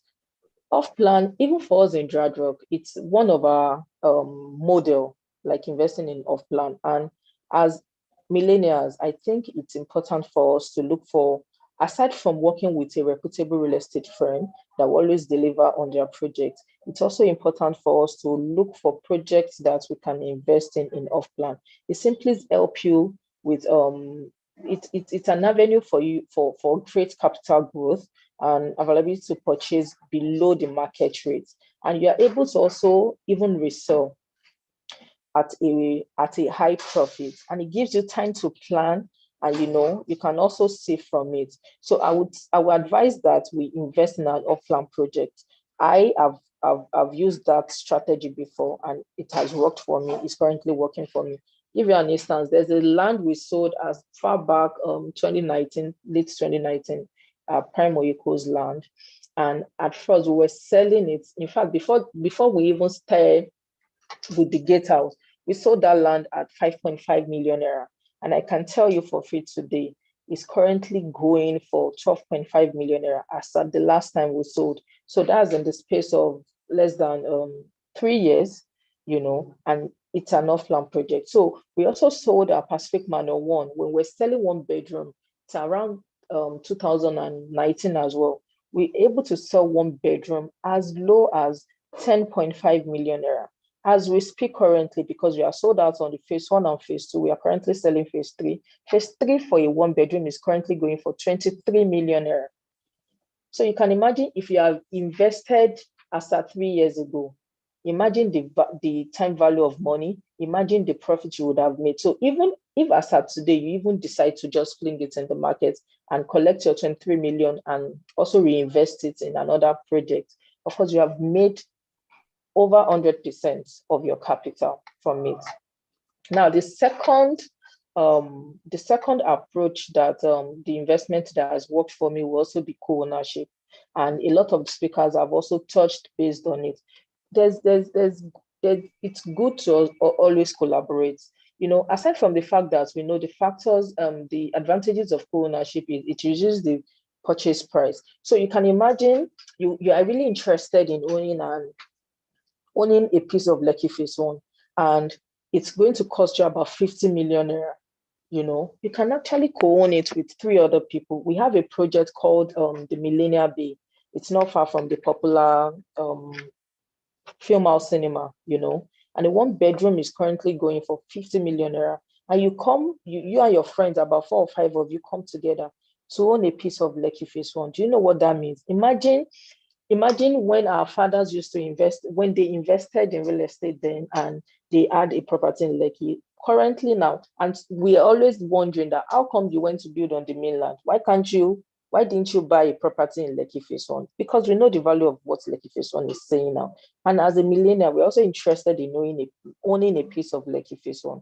So you can co-own with other people. So for us in Dradrock, you don't even need to know the people, because we have set out about 2 different units that you can come on board as a co-owner, and we have structure in place that is going to make that smooth for you. Aside from co-owning it, we also, so for us in Dradrock, I'm sorry I keep saying for us in Dradrock, but for us in Dradrock, we don't just sell properties to you. We help you from start to finish. In fact, we also offer after sales as well. So we are not going to sell property to you and leave you with it. We are going to put you through and help you also rent it out on a short-let scheme. We have process and procedures in place that will help you through that process, that will just be hassle-free for you. So those are the 2 investment approach that has worked with me and is still working with me. Thank you very much. Thank you. Thank you. I hope our questions have been answered. Okay, please. Sorry about that. I don't know if Mr. Ayorinde, Mr. Uche can drop their mail, just like what the Mr. Yobami did, please. So for easy access, thank you.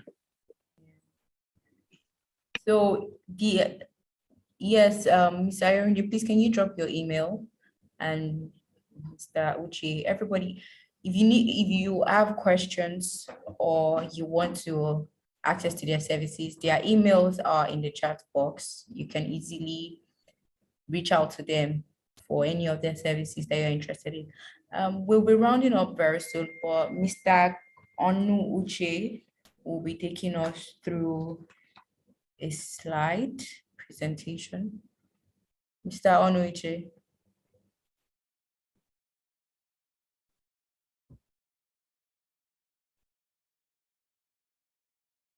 Mr. Uche. Okay, sorry, I missed that. My network just blinked. So what was the question, please? Do you still have any? Yes. Your slide presentation, you mentioned it earlier. We have 10 minutes left. 10 minutes left. So I don't think the slide build is going to work, because that is going to take a lot of time. So I want to talk to the participant about investment and how it connects to them individually and how it connects to your mindset. So investment, wealth, financial freedom, financial stability, cash flow, whatever you want to call it, real estate or in your field, it has to start from somewhere. You have to start from your mind. You have to start from your mind. So whatever your mind can actually conceive, your action is going to be toward whatever your mind has conceived. So for the young people, what I always advise young people on concerning wealth creation and investment is whatever you're doing, you need to first have a vision. Have a vision, and the vision starts from your mind. Your mind is a creative start point where whatever you're achieving, whatever you're thinking of starts from. So first, I would advise you, don't jump into investment. Don't jump into acquiring real estate properties here and there, here and there. It's not wrong, but just so you know, there are ways you invest in real estate wrongly. There are also ways you invest in real estate rightly. Just like Barrister Maka said, there are ways you invest in real estate and you end up losing everything, losing your money, losing the land. And there are also ways you invest in real estate, then you cash out. The only way you can know this, asking questions is not enough. Your barrister can only tell you what they know concerning the legal side. The real estate consultant can only tell you to persuade you to buy.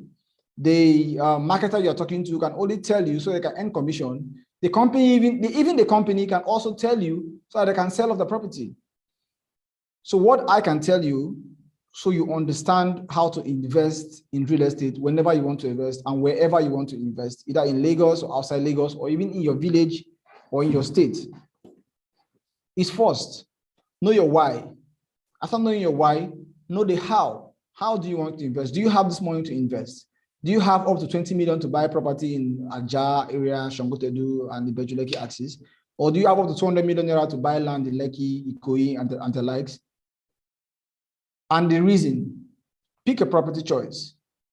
Circle around it a budget, right? So if you have done this, what would then happen is you are going to know where you're going to, how you want to get to where you're going to, and the process you need to take. So now you have a couple of millions, let's say 3 million in your bank account, dormant, not doing anything. That is the whole money you have. Investment-wise and cash flow-wise, that's the money you have. Is it advisable for you to take that money and put into real estate and sit and watch without knowing when that property is going to appreciate or how the property is going to appreciate? I would say what you do first, take part of that money, equip yourself with knowledge, learn what real estate is all about, learn how the property appreciates, learn how to invest rightly or how to invest wrongly, learn money, how money works. Learn all of this. Equip yourself with this knowledge before you go into investments. Investment of any kind, which I will always recommend real estate because it's most secured. Learn about real estate very well. Learn how to invest, where people are going, and why people are going there. If people are going to Bejuleki, why are they going to Bejuleki? Why? Is there potential in Bejuleki that is going to be an industrial hub? How possible is that? When is that going to happen? Do I have that patience to wait for this period of time to come, or have to invest somewhere else that is close by where my money will start appreciating immediately and I can resell and reinvest and cash out somehow? Know all of this. And what I would recommend to you as a person is sign up into Lifecard University first. We have a couple of projects. We have a lot of projects. We have over eight estates. I would advise you take up a course in real estate in Lifecard University. You learn, you know how to invest, when to invest, and how to invest. You also know where to put your money.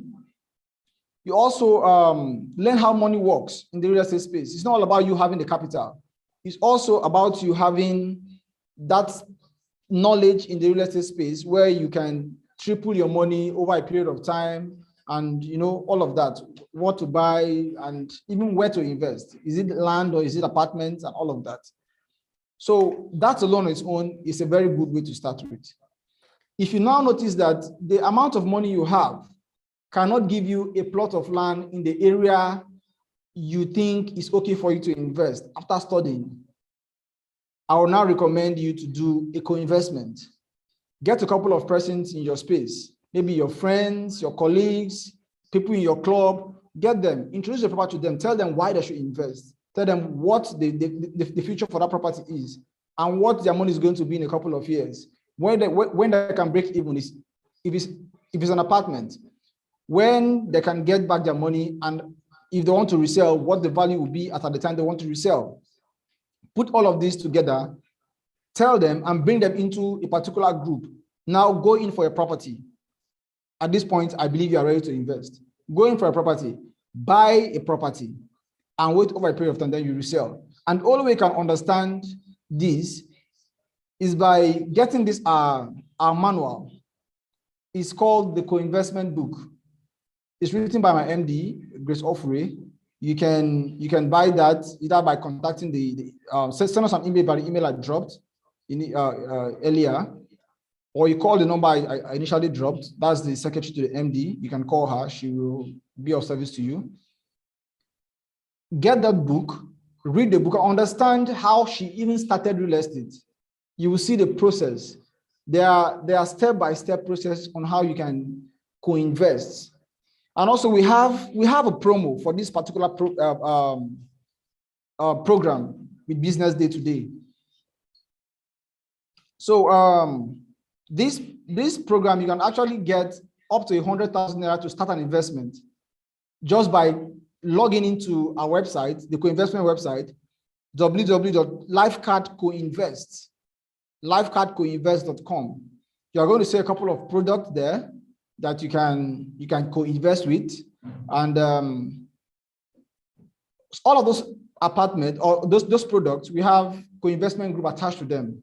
Some are completed, some are on the starting point, but you can key into any of those ones and you start co-investing. And there's somebody that's going to guide you through. I'm going to send her number right now on the group so you can contact her. Henrietta Yusufu, she's going to contact you, and you can contact her. She's going to guide you through the process of co-investing. So I don't know if you have more time so I can do a little presentation with my slides so you can better understand where I'm trying to point at. Inola, do you have more time? Yes, you can. You can do that very fast in like 5 minutes. Show us your products and services you have to offer. Okay, so Yeah. I'll quickly share that slide and scroll to where it really matter right now and do a quick presentation on that.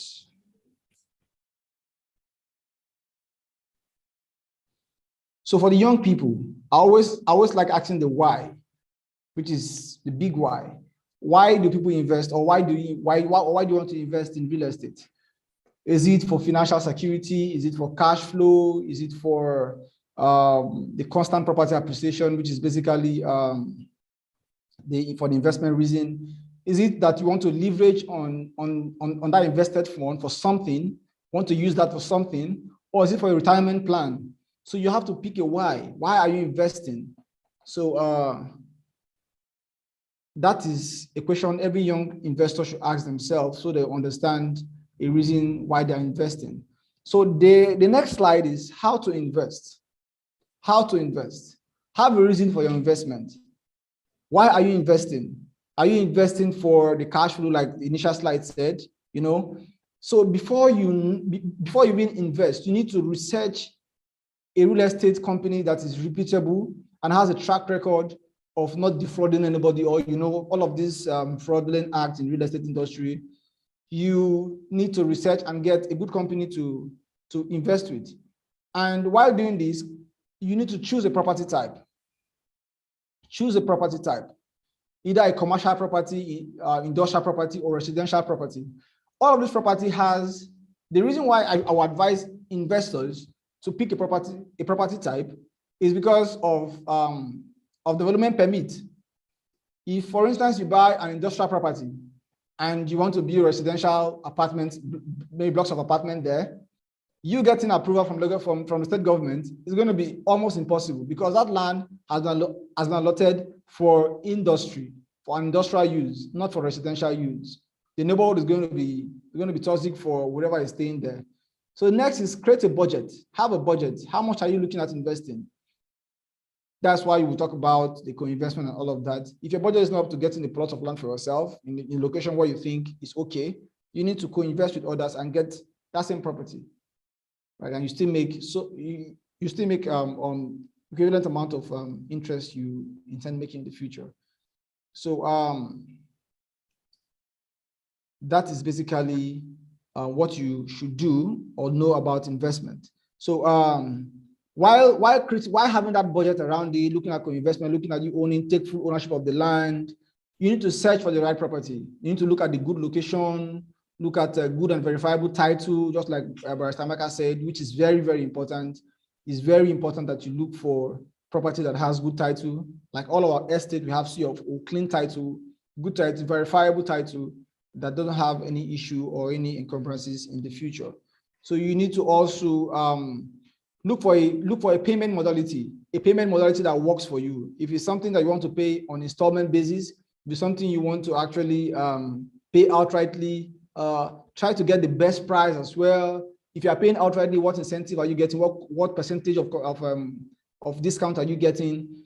Try to negotiate the price. If you can't, you get somebody that can help you do that.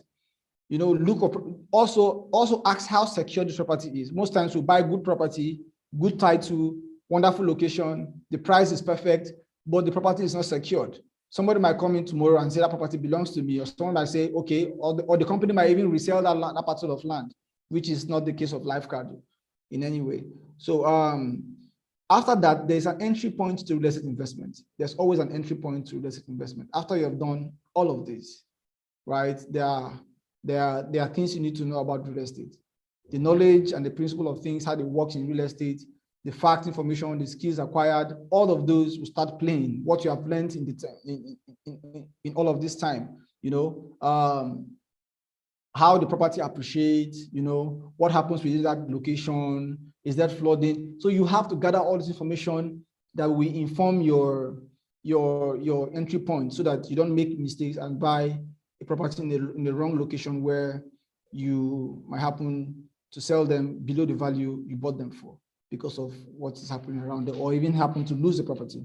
So we have this joint venture thing, right? Joint venture is a wonderful idea right now. It's a business to business, business to individual kind of thing where people will earn money without stressing so much, So look out for that. It's very, very important as well. Going to Lifecard University, you're going to learn so much with from the joint venture and how you can actually earn from this. Is very important. It's very, very important. It's very important that as young individuals growing up, we actually collaborate with one another to actually make so much money. We can't make all of the money alone. We have to collaborate with others. Then the co-investment thing, like I said, the co-investment thing is a huge platform for young people that are earning almost minimum wage, and all of that, and people that do businessmen, businesswomen, crypto traders, people in the crypto space and all of that. You can start with co-investment. You can pull a couple of friends together, or you reach out to us that you want to co-invest. You don't have people that want to co-invest with you. We can put you into one of those groups that have been created that is yet to be completed. We also have a website dedicated for this particular investment style particularly. So you can log into website lifecardcoinvest.com, www.lifecardcoinvest.com, and I've shared the contact there, Ereta Yusufu. You can call her. She will guide you through the process. She will advise you on the best property you can invest with the money you have. With as little as 500,000, you can start investment. You can start investment, your recent investment today, and it's very, very important that you start investing to secure the future. With the real estate investment, co-investment, we have it into two major scales, right? We have the small scale and the large scale. For the small scale, that's where we have the Lifecard co-invest that you can start with as low as 500,000. If you want to go into the large scale, right? The large scale, we have a minimum of $1 million, where you are into the diamond investors forum, where you have a couple of benefits to get that when you come in, you're going to actually get knowledge. Just reach out to us through the number I've shared. Ereta Yusufu, she's always available on her phone to attend to you. Reach out to her and pick an investment type. Also, we have the direct purchase, which I already mentioned that if you have the money to either buy directly, buy in whole a parcel of land or an apartment or unit of apartments, you can actually go in for that. And in housing, there are ways you can buy housing wrongly as well. There are ways you can buy housing wrongly as well. My MD called these, she told me it's multiple units and single unit. Something like that, right? So if you buy that book, co-investments, they're all in there. So this particular type of investment for the houses alone, it's about you buying either an apartment or a duplex. Buy an apartment. What's the benefit of buying an apartment?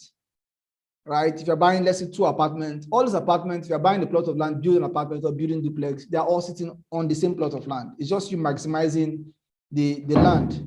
It's you maximizing the land and making good use of the number of occupants you want to put in a particular plot of land, which is going to reflect in the return on investment. So you need to reach out to us so you can get more insight. Then for the step-by-step manual that I mentioned earlier on, we have these 2 books that is currently on display on the screen right now. We have the co-investment, which I've been mentioning. unlocking hidden treasures in hidden places. And also there's a land for you. There is a land for you. Yes, there's actually a land for every single person, no matter your financial status right now. You can either co-invest, you buy directly, or you start from being a realtor with Lifecard, you know, and so on and so forth. You can grow with that on that ladder until you get to the point where you start investing all by yourself. So we are here to guide you hand by hand through the process of investing. We are not all about selling this land to you right now, where you happen not to know what to do with the land at the end of the time. So Thank you. In conclusion, real estate investment is basically an investment in land, buildings, property management, sales, marketing, consulting, construction of industrial, residential, or commercial properties, individually or as a cooperative, which we go back to the co-investment and the joint venture. Thank you so much, Mr. Uche. Right. Thank you so much for taking us through Right. your service and product and what a person seeking investment in real estate should look out for. Thank you so much to all of my speakers, Ms. Ayorinde Moturayo, Mr. Uche Onu from representing Mrs. Grace Ofure from Lifeguard International. Thank you, Mr. Ayobami Alo. Thank you, Amaka Okuta, the barrister from AO2 Law. Thank you so much to my attendees for your questions, for listening and staying through.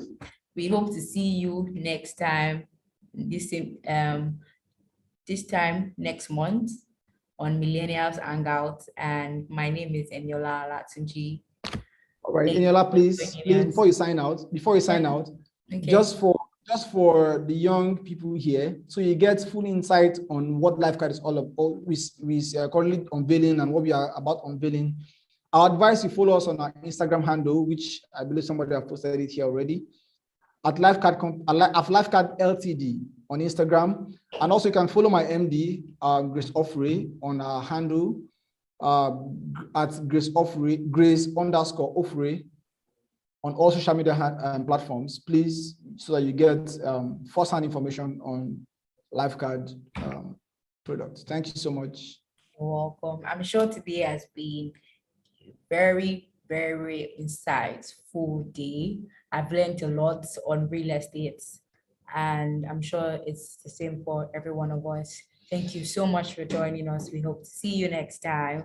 Thank you to my speakers once again. Have a wonderful day. See you next time. Bye-bye.